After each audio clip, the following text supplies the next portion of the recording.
Christian Itela Lamba Zali coordonnateur ya résistant Moamba dans Zali cadre ya SID. C'est avec lui qu'on va faire l'analyse de la question politique Yambo Cannabis. On a voulu le recevoir pour la Kosono Italie la Mouka Kosono Italie en sécurité. Oui, Zali collègue la partie Est Yambo Cannabis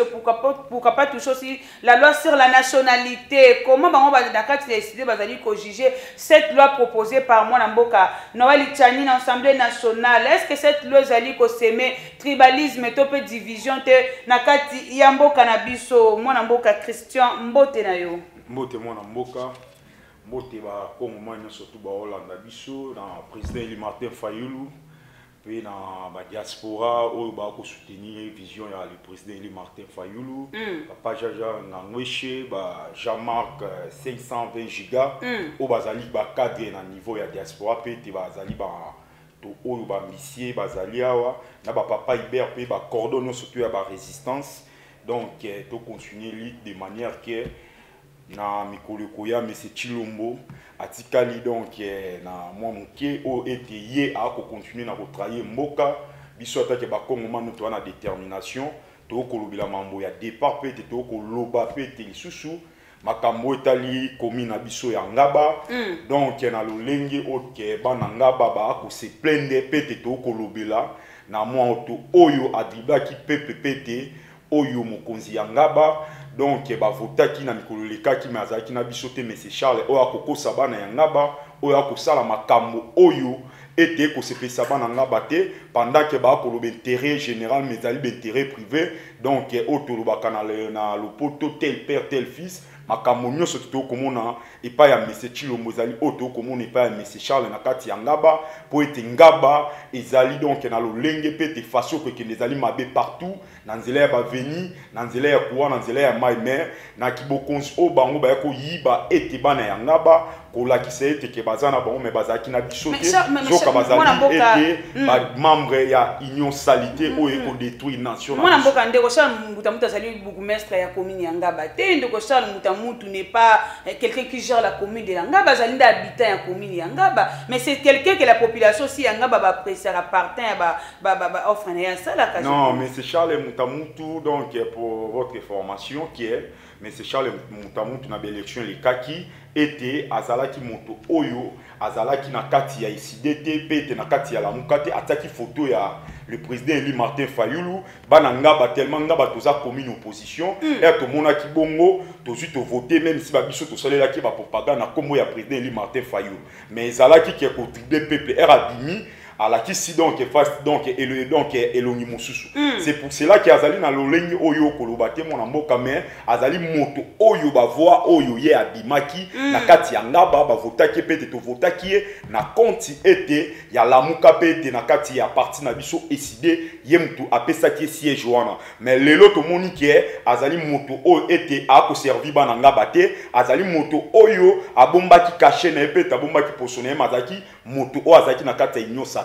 C'est pour cela que biso to côté les matolobi ke abosa na mapona na lolengi oya ko dribler parce que nyoso tu oyo te ba pesa ki pona bien ngaba o nyoso to za pona ya bana ya ngaba ezalaki donc nzokande pour être à servir donc famille na ye a servir ba ndeko na nyoso to atikaki par-ci par-là bango ne muto ye ajuta ya ko servir bango mais ngaba o ete babimisa ki lokola député na ki député wana bimaki ba pesa ki ba poste ministériel plus de 6 postes mais a servi ngaba na loko moko te tala ngaba bosoto alobelaka ngaba te asaka eloko moko te na ngaba par ma part azali kosomba c'est pour cela qu'il azali moto oyo peuple azali ko apprécier te yango na obi tel père tel fils ezali komona monsieur Chilombo a ko servir mboka te donc azana uniquement pour na ba bien privé te na l'étranger mais pour na peuple congolais intérêt ezalité ils appellent lolengi ndenge moko na monsieur Charles moto oyo asombi plus de 32% na ngaba ça compter na ngaba libanda azana mapango ya sombi beta donc il koloba ke régime atilo moso za kimpiaka okoti nango donc comme mutambo donc ezali régime oyo ko servir nation moi mboka parlant concernant l'insécurité na partie est ya mboka na biso vous avez suivi les propos ya ndeko président rwandais oloba ke le Rwanda des terres à récupérer na eta lingambu ya RDC est-ce que ezali déjà début ya balkanisation avec pouvoir ndeko Félix Tshisekedi ndeko Christian mais kolakisa ete ba peuple congolais to kolobela makambo oyo eza lokola to kozonga na sima parce que tolobaka likambo oyo le président Eli Martin Fayulu alobaka likambo état de siège wana tobetaka CT ezalaki keba longola ba militaire baza wana ete batia ba civil mais ba civil wana donc o ba donc disons batia ba militaire o batinda bango kuna bakenene ko piller bakenene ko sala balkanisation batuna mais c'est Chilombo na itandoke donc devant mikili ya poto que comment est-ce que recette ou kopesa biso recette ya état de siège na minute oyo to mona ke ba civil bazaki état de siège ezaki ya kokita mais ndenge to koloba boto donc recette état de siège ezali kolo ezali nde lolenge o mais c'est Chilombo sala kiango de manière ya kokabola mboka ya koluka ndenge nini ke ye apesa mboka na facilité et pas ya bagresser et pas ya batoyo ba ko boma ba kongomani na niveau ya est ya mboka na biso ezali eloko to lobelango donc à tout moment donc to bande ko lobelango ezali eloko ya sikate mais ezali sikoyo ke bato bali ko réaliser yango te balingi pete ke ba memango na lolenge ete ba soutenir peuple congolais to ba soutenir mboka to ba militaire na biso ba ko bunda pona ekolo bazali donc na soutien mon côté c'est pour cela que ezalaki donc système oyo et salaki monsieur Chilombo a ko keni ko signer ba corps na ye ya kopesa mboka donc sans condition ya kopesa mboka lolenge oyale ni même mboka eza ferme ba société mboka eza donc vie privée ya moto teto mboka eza 10e unité mboka eza ba congolais nyoso to yango wana biso mingi to koloba to ko beta c'était to lobi nyoso to wana e ko senga ba donc to kende na ba réforme et sala mato kende na lolenge total ke place oyo bango ba kokite biso to sala nini to sala to komona milinga ezali partout ezali ne biso peuple partout il fallait to manifester mais Félix Tshisekedi vous attendu la main quand même à benga ki bino kende bo travailler le c'est Martin Fayulu qui a révisé avec vous a refusé avec vous les idées est-ce que c'est le mal aussi à Félix Tshisekedi et vous avez parlé na Italie état de siège moi na mboka l'état de siège est quand même ko diminuer to ya ba mort bande ko kufa avant ba état de siège avec aussi l'arrivée armée sous-régionale ça diminue quand même l'insécurité bon makambo état de siège oyo été to kolobela ezali donc un article 64 ya mibekoli konzi ya mboka oyo soki na lobby peut-être on a kolobé uta na mais na zota nango parce que to faire comprendre donc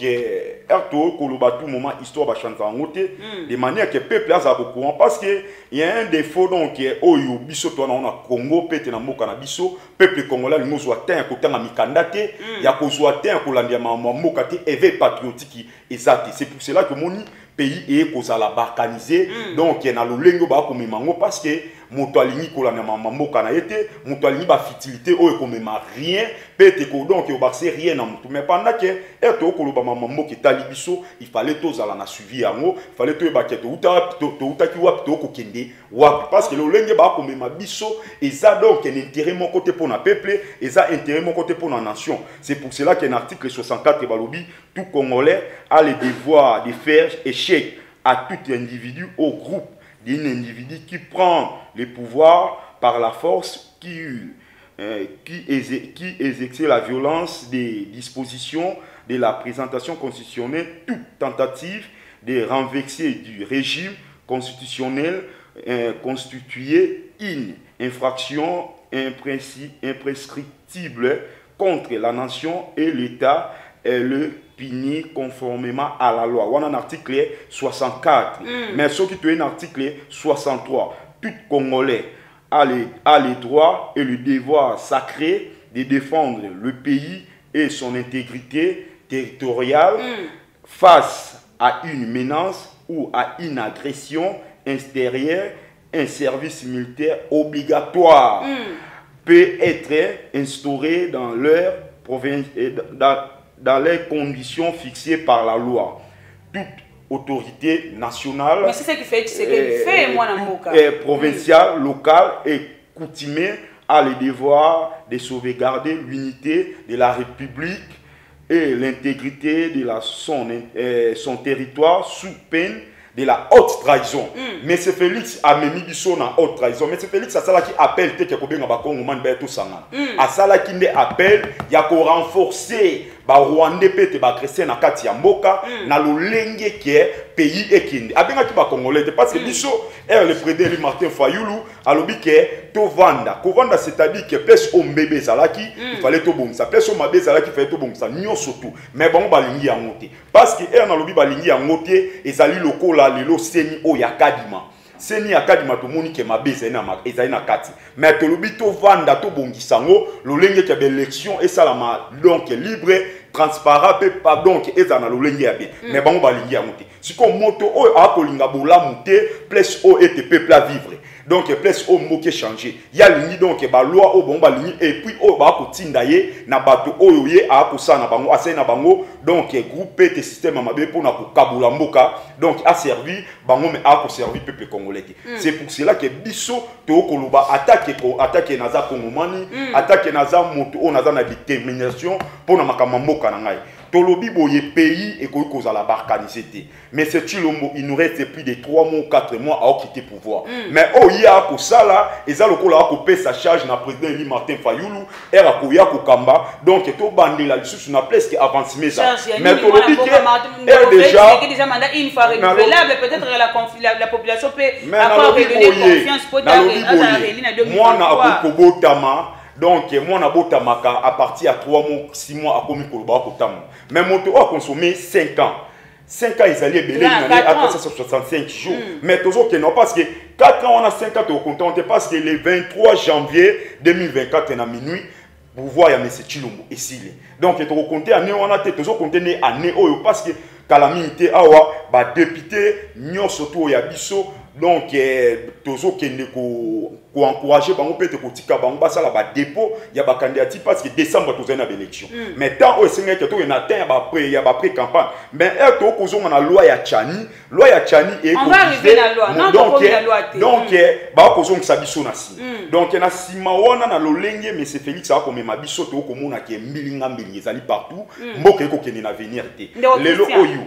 oyo on appelle mais c'est Félix Tshilombo sali ezali appel à libosote abenga ka ba militant il y a IDPS bakutana a parlé du peuple solution ni na joaki donc na ba promesse non to pesaki et loko zalité aye lisusu ke ko sala donc interview ba conférence na mikili ya poto na o ete ya lobaki eza ko kisamate mais to ko lingate to vivre na ba promesse mais c'est kabila ye asali plus de 18 ans ndeko Christian comme tuna na ngai obi ndeko Martin Fayulu ko azana charge ndeko fiti ka ngati ke charge tango ko ya ko gérer mboka poto ko kate comme Martin Fayulu comme Martin Fayulu à l'expertise il y aura question na bien comme Martin Fayulu azana maele comme Martin Fayulu à l'expertise selon vous celui qui gère le pays c'est Félix Tshisekedi celui qui gère c'est Félix Tshisekedi ndeko Christian. Il y a une question on vous interdit pas de l'appeler ndenge yolingi. Martin Fayulu na maele Martin Fayulu a une expertise. Pourquoi pas aller près de son frère pour aider munenga pour te faire avancer mboka. Ba stopper dans telle situation ya est ya mboka na biso pour que la population reste vivant boko besoin ko penser ko gérer bango lobi. Biso to ko jamais ko ngeni ko monsieur Tshilombo de manière de tout négocier parce que pouvoir monsieur Tshilombo peuple congolais est bien que monsieur Tshilombo a gagné na maponami. Aza moto oyo banomaki pa Mese Kabila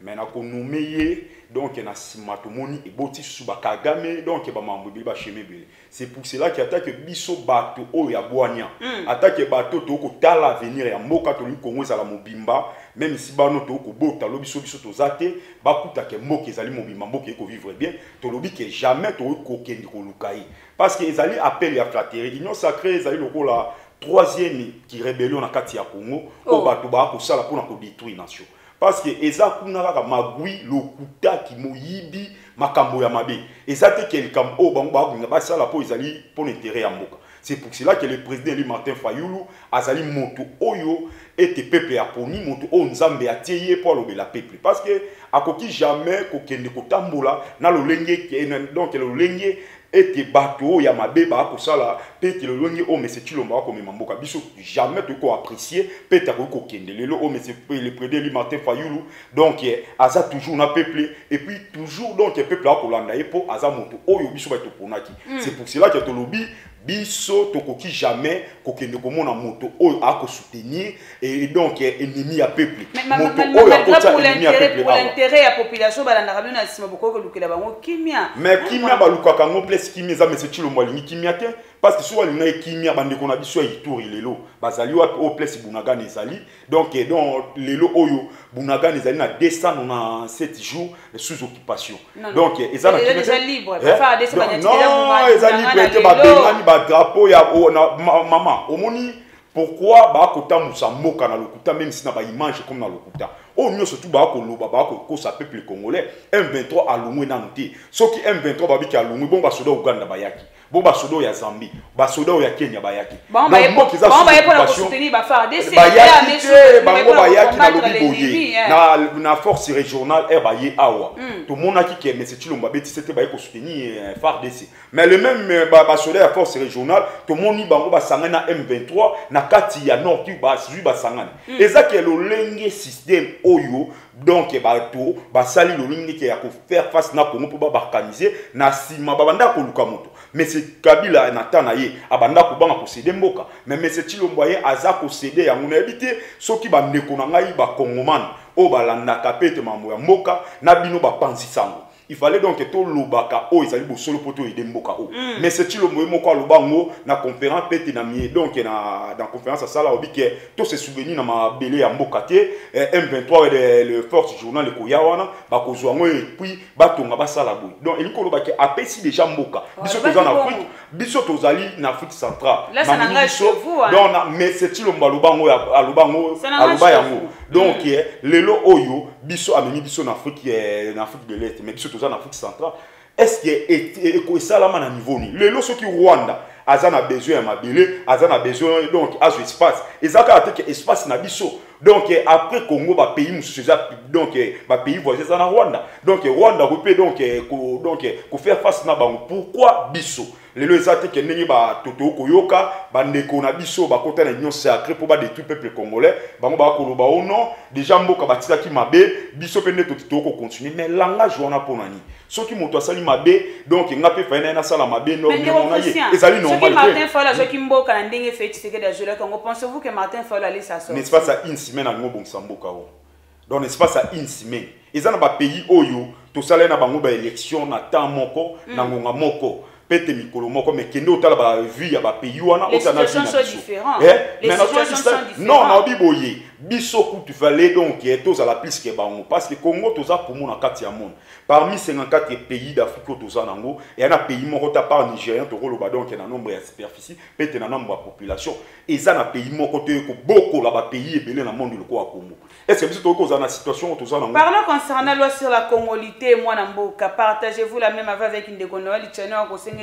d'autres postes et ça la verrouillé na ba congolais au bazali des pères et des mères mais donc moi na mboka merci lisusu na maloba par rapport à la loi ya Tchani oyo to komona ba ko mema biso donc na loba ki ke toza na kati ya administration ba ko mema biso na kati ya administration parce que loi ya Tchani ezaka impersonnel na personnel donc bango loi wana ba tcho uniquement pona mona mboka Moïse Katumbi mais sikoyo to ko tuna loi wana boko tia yaza congolais pour les loso to dit que loi ne va même si Chilo Moyemoko donc aozala donc andero ya Congo oui parce que yaza congolais donc aza congolais de naissance aza 50-50 donc loi wana pe na ye pas na kati et ça kata tete ba mais aza 50-50 donc ceux qui papa na yebiso to yebe mama na yazana Maman, non, maman moboko laza maman na été azana maman na oh ya yebi oh que biso faut rectifier d'autres mots sur na lobi boye to koloba makambu to koloba ngo avec raison pour être to tsamboka na ordre to tshamibe ko ivana to koloba te pour na sentiment ba ba biso parce que loi ya Tchani le na kati ya Congo na ezala ko la distraction oh peuple congolais a causé là oh bis oyo biso to ko linga esama na este na biso ezana mambo eza pour na loi ya Tchani te lelo bandeko ba ko kufa na este lelo bato oyo bazwi mboka na biso ekomi passion makambo nyonso tout ete bango ba ko zwa mo lelo so tozoni muke to ko zwa dossier ya mongashu donc au moni nyo surtout et na kati ya distraction mais loi Tchani e ko porter rien na kati ya mboka parce que na virage biso toza nango bato ba ko kufa bazalo ko ngai nayo il fallait to telema to bunda to laksa makasi na biso ke to lungo na distraction pourquoi ba agresser bango baza na temps oyo baza ko s'organiser ba osama parce que ba bi non tozala bomoko ete to bundisa bato po tozwa espace oyo ya ndenge rêve na biso ezaka depuis longtemps que to ba organiser to ba créer République du Nord Kivu. Donc bango ba s'organiser pendant que batono ba s'organiser biso to s'organiser te lelo oyo loi ya Tchani kalami to ko ka loi moko ba ko linga collection na parlement ete ba ko mako voter président na parlement donc mandat et comme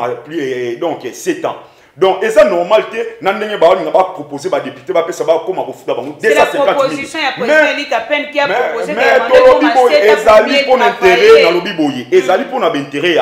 donc, ezali pour l'intérêt à peuple. Il y a un régime Oyo, donc, ndenge babanda qui en est iba victoire ya peuple. Et là, on peuple a bénéficié. Mbongo ya fiesta. Fiesta to somba kango combien le komi combien. To mbongo oyo ya bazoka. Bazoka to somba kango combien le komi combien. Donc nyo surtout eza compliqué. Étranger a ko vivre malamu ko le ka biso ba kolomboka. C'est-à-dire que appel ngana rosana na ba peuple congolais o baza bande ko nga to mitu na te ke nini mboke ko sala pona biso. Mais to mi loba ke nini biso ko sala pona mboka de manière que to libérer mboka parce que mais c'est il le moninga za on a to bi ke attrayer mboka. Mais ceux qui to ko yaga na tando ke non attrayer pendant que mboka ko kile ba ko kufa là to ko aider mboka te fallait to manifester révolution ça article 64 pour la protection na biso eza na mibe konzi ya mboka to se décourager par rapport à moment de biso to telema pour te jamais to kolinga le projet ya benemi na biso ezala réaliser donc ndenge bango na bane oyo bango ba préparer pour bazwa espace na biso donc biso to linya ngote parce que lelo a na kati ya Congo biso peuple congolais tozali mobima bande ko na biso oya este na biso bato tozali na capitale tozali bomoko donc baliba mema biso na schéma ya ndenge bamindele bakabolaka Guinée donc ba ko kabola Guinée on a cru na Guinée de Sao donc ezala ki support mais donc il y a système auto komona mais loi ya chanywana na temps oyo mboke ko kende biloko ko mata ba ko kosa biso ke mbongo donc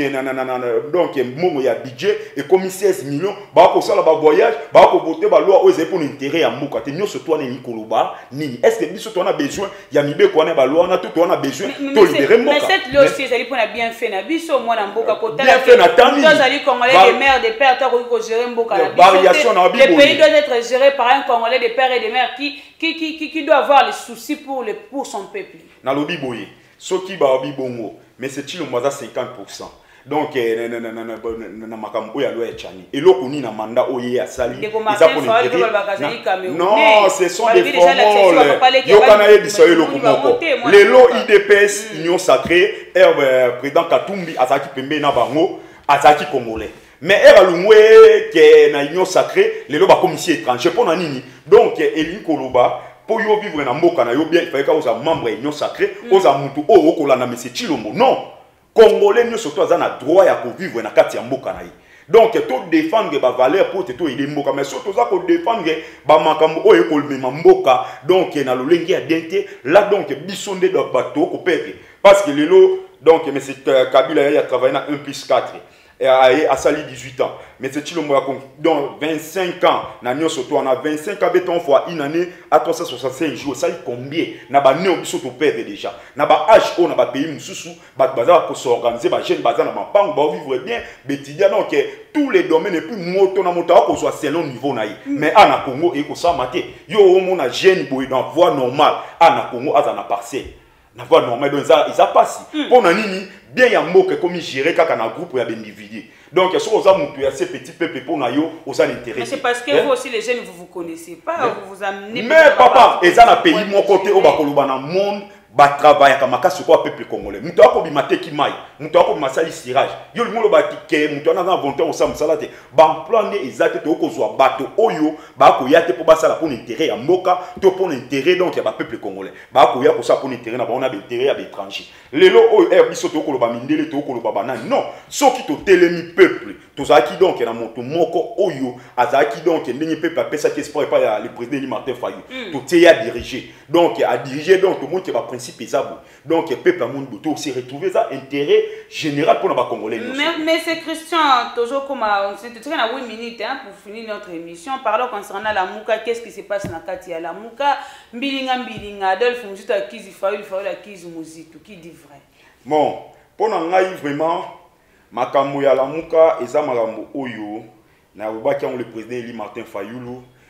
pouvoir na ye. Donc, le peuple kolinga a vocation aux Nzambati kati na ye. Parce que lelo oyo eto koyoka muzito akomi kobimisa mbonga pesa ka bato na ye ba le kana TV pour ba finga ba porter le président Martin Fayulu blé. Donc biso to ko trouva ngeza anormal. On dirait ba eza perte ya vitesse o comme na kati na bango yango ngana saki analyse na ko mona fumu pa on dirait a comme na perte mémoire bon contenu atteint parce que soko talier na président Eli Martin Faso ba telemi bo le président Martin Faso a na force plus que yi on a ni mais na zo qui sont mamba solo to sala ba physique na force union surtout union surtout na zo yebisa yo lelo oyo donc nazo pesi exemple mamba marche la le kaka ya lamuka ba soda ba yaka ba menacer le président Martin Fayulu donc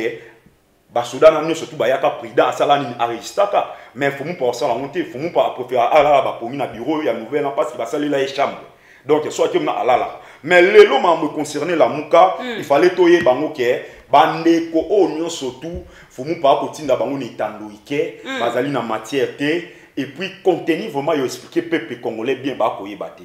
lelo oyo vision peut être biti à la muka ezaki nde biso peuple. La Mouka ni le président Eli Martin Fayulu, ni Yafumupa, donc Eza ya biso peuple. Biso peuple, c'est-à-dire quoi, tu as soutenir moto o andimi nzala na biso. Moto o andimi ke na kozala na bino na ten ya passe na ten biseng. Mais lelo oyo, to monique après le temps, donc monsieur Mouzitou, to zaki na ye ensemble, to saline ba meeting. Même si na s'intéresse à bandaki ko donc ko loba pete ko telemela makambo ya IGF makambo ndenge donc IGF a ko kosa problème o ya ram o ba ministère ki ya 54000 donc nzoka nezalaka donc 250 millions au de palobaki mais monsieur Mouzitu to ko mona un moment donné a changé face pendant que azoya na lamuka na batanwana mais physiquement donc ngé kanata wana zana biso esprit abando zana bisote. Donc, biloko nyo surtout ya la muka o komona ba marche o komona ke ko conférence le président Eli Martin Fayulu akokoma ba marche donc quand on parle de la muka donc on voit les idées et ça ne biso les idées les nouvelles non nouvelle là papa nouvelle là yoka nouvelle là atika na lobi boye papa na lobi boye ce qui tozo kende beaucoup plus que dans langage wana c'est-à-dire que to aider vie à peuple congolais oyebi bato oyo babanda histoire ya Congo oyebi bato ba fonda donc ba kombo na terre ya ba koko na biso izaki ki omona na commune mo ba tche kombo ya mututé parce qu'il y a zaki première autochtone o abotama ki wana ba tche kombo na yi ba pesi yango donc lelo ba sukawa lelo ba saliwa mais ce qui to ko kendera na lolenge ke na sentiment ya bato ba ko ya o non Mouzitu azabo non mama to ko sa eloko biso nyon surtout bona mikene musika te oyebi bien histoire ya 13 parlementaires leader azara moko boyeko zara boza sans leader azara moko qui c'est que le père azaki na bato bazaki na simanaye donc ba ça na bango ba nini ba musanya musu donc bato belé ba kibasa bazaki na katina ba bazaki wana mais yazaki leader IDPS ko tika na mabuko à l'époque to lobela IDPS o ya mibiti à l'époque au monde ke IDPS wana ba ko donc ba ne ko fonctionner mais lelo oyo la muka ezalwa histoire ya 13 parlementaires bango nyonso tout bazu baké union salité baké ko zwa mbongo ko s'enrichir batonga bandako ba se justice donc ba mambo belé mais le président Eli Martin Fayulu akanyiza la lobi ngana supporter peuple ngana ozaka toujours derrière donc na biboye ba kendeke zaki ndeko bema ndeko Moïse Katumbi atikena muna résistance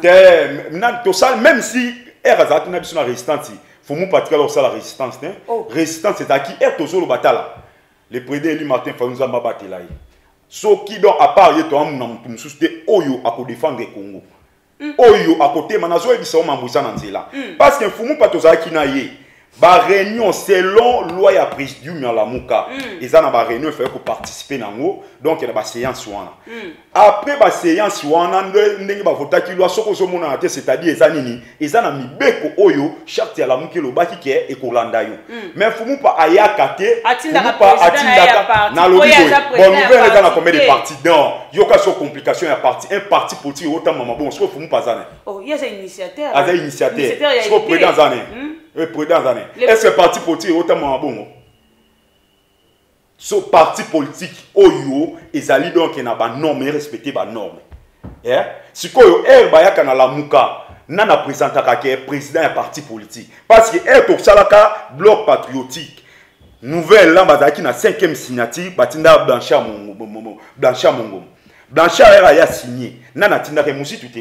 Mouzitu a nous présenté donc na abando présenté na la muka le président ya parti politique na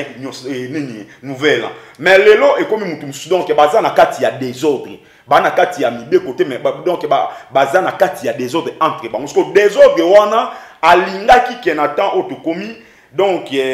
muzitu azui akendaki déjà na kati ya union sacrée mais akendaki yango ezalaki système ya fentaka baraka azana bino mais aotisa nini oke na ba négociation ndenge batindana ni Steve Kimvwata Cop na kati ya union sacrée Blanchard Mongomo na kati ya nouvelle là a joué intérim parce que yé pas pesakate nouvelle là ils a parti politique ya ba pende donc nazo yebisa apesakate même ici e kozali na bango pour akende kosenga muzito ata mbongo donc neza boye mégaphone esili pile donc tout soit plutôt remplacé anoko kangote mutano kende kosala on koyebisa les prix donc ezaki notre secrétaire de vos kitoko akende koyebisa muzito non basala parce apesakate donc nazo yebisa yo ezali vérité zamba zali komona ngai nazo azali muto akojouer intérim ya nani ya Steve Kimvwata jusqu'à présent Steve Kimvwata poste ne zaraye donc akenda ne cop ce qu'on a cop wana pe yango babengaki nani fumupa et pas ya bokilo na nani oyo ministre ya média bon on entend makombo na été parce que boyebi ministre oyo porte-parole donc disons bakei et pas na ye bake ba négociation na monsieur Chilombo basilisi bandeko na ye baboyaki babike tokoki kotia ye na poste wana te po ya bandeko zelango transition donc so esalami pona nini azwa cop wana RAK et je simbité à Saint-Ning et Kozong. Nous surtout bakenda la balungwa na lamuka.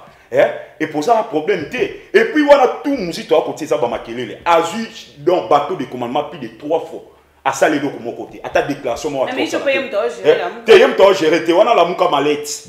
Lamuka malette papa. Kola maman, kola na musito wana te wana za ba makelele ya. Na biboye mikanda ya lamuka na minute oyo coordonnateur actuel ezali donc prof na Kaleli yé mutaza ko diriger la mukaba o tu boya ko banga wana ba makelele muzito aza produit fini aza moto oyo akoyi jamais côté makoloba na biso parce que bolamba bosa na ngote donc calendrier oyo ba calendrier d'adresse ya monsieur Kabila moto yebi monsieur Kabila kwa muzito azalité ayebi bien ba travailler na yebi bien mais lelo akolinga ke amisa président eli Martin Fayulu na nina mais biso pepe to comprendre to bia te musito aza te bani lelote bango bazalo ko ane mona mwana moka Jean-Pierre Bemba baza ba coopéra dans ba benanga nani oyo lisanga donc baza ka politique à cop pleso ba moni ke ate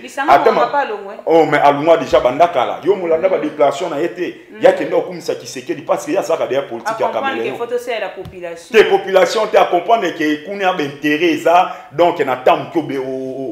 on s'enrichit. Donc comme une émission de Christian par rapport à une minute pour clôturer l'émission rencontre Ndeko Martin Fanel Bumbashi avec Ndeko Moïse Katumbi qui était dans la Muka le mois qui est dans l'union sacrée il est accordé retour. Union sacrée non une union sacrée. Ndeko Moïse Katumbi. Ouais, le Eloba maman. Akenda union sacrée. Ah boké ko kutana avec Ndeko Moïse Katumbi Ndeko Delice sanga Ndeko Matata Ponyo bato bo akizaki ba yiwe ki bino pouvoir lobi le bo serali encore on a bango ce n'est pas vouloir une chose et son contraire. Bon pour na makambo merci mini pour na mutuna parce que dauphin ya majorité à l'époque ils avaient monsieur Félix Tshilombo non dauphin ya monsieur Kabila yé muta joie donc azaka dauphin donc V Valentin Mobat alobaka ngo abike dauphin ya opposé donc ya majorité azaka en opposition dauphin to be que monsieur Félix Tshilombo mais lelo oyo ba président Eli Martin Fayulu Bake Lubumbashi. Tout d'abord, tokina kisangani pour na manifeste na biso ya kisanga et o isamaka na kisangani na congrès ya parti. Ba ke yiwana ba contactaki et puis et ko arriver na rencontre. Donc eza rencontre commis o esalami de manière que président Fayulu azana liloba moko ya ko soutenir mboka ba ko loba non peuple akola nzala. Oye koto yo ozui mwana mboka Moïse Katumbi akoloba ke peuple congolais akola nzala. Ozui Denis Sesanga ba akoloba ke peuple congolais akola nzala.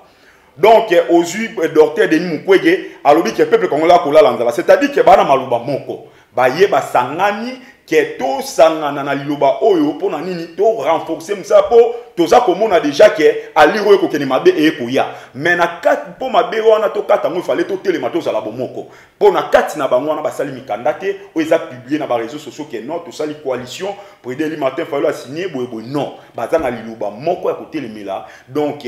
bato oyo ya mabe o ba ko diriger mboka na ndenge ya mabe c'est pour cela que bango basali yango le longi wana ezati ke na lobby assez facile na lobby boye le président Eli Martin Fayulu jusqu'à présent azali na lamuka na faire comprendre de manière que eloko bit otokene na ngona Lubumbashi ezalité oyo ba fok nyusu ba membre union sacré ba akota musona ba réseaux sociaux au nom balobi ke ono Katumba kozala bo ono na oza non Katumbi le président Katumba azali leader donc Denis Sesanga azali leader donc oyo kozwa docteur Denis Mukwege azali leader le président Eli Martin Fayulu azali moto au peuple a vota au bisono tout yoki ba keine baza na même idée to vanda to salela idée na mena kati ya idée wana eza na coalition moko te parce que soki ezali na coalition olinga komona ke Mukambe sele nini elinga komona basani na matata ponyo po ete to bundila Congo ezwa alire bien lobby ke ndenge lelo to demerer mabe lobby donc situation peut être vie à peuple congolais est bon c'est pour cela que yango bavandaki mais bande kona biso ya union salité pona bango soko oza pona bango so oza na elle na bango ndenge na bisa que donc oza bien oza sans problème mais so le moins elle na bango et comme problème yango biso to ko sire ba congolais appel na ngeza na ba congomani nyonso moment auto komi donc l'air est grave le pays va mal donc biso to télément pas question yo tout non le président Martin Fayulu bananzela non biso ngai non to tema parce que ya sali trop tikali biso peuple congolais to sanini to manifester parce que peuple algérien bimaki peuple ya Mali a télémaki baza batuloko a biso pe to télémela to lo poete to chasser kibokonzi o ya mabe na ba loi o ba ko linga ko voter donc mikolo ko ya yango na ko sala appel marche o ya munene ezali ko ya mikolo oyo donc ya moto kokota les 13 ezali pona ba congolais nyonso tout et congolais o aza concernant o aza déterminé pona mboka na yekene na maboko ba payate il fallait to zala wana to bundelango to sala de manière que pays na biso ezonga mobimba to benga na bato nyonso tout peut régime ya lokuta régime ba judiciaire o ba ko mema mboka na mbilinga donc ba quitter peut biso to zwa moto o to votaki na 2018 to tient na place donc atia mayele na epo ete misala et de mboka pona. Merci beaucoup Ndeko Christian pour la disponibilité nayo. Nous sommes arrivés à la fin de cette émission comme vous l'avez constaté. Le plaisir était pour nous de recevoir Ndeko Christian Itela Lambo Azali cadre de décider Azali coordonnateur et à force de résistance. Coordonnateur et à résistance et donc précisément dans la commune Yanga. Merci beaucoup na caméraman compétent accompagnant mon émission de Koja Maestro Petit mais costaud na sima ya caméra Papa Gaston na montage de Trésor na réalisation. Toujours rendez-vous avec le président Pati Tumbo Azali bien que l'union ya Tembe cadre de l'IDPS. C'est avec lui qu'on va faire l'émission de demain. Au revoir.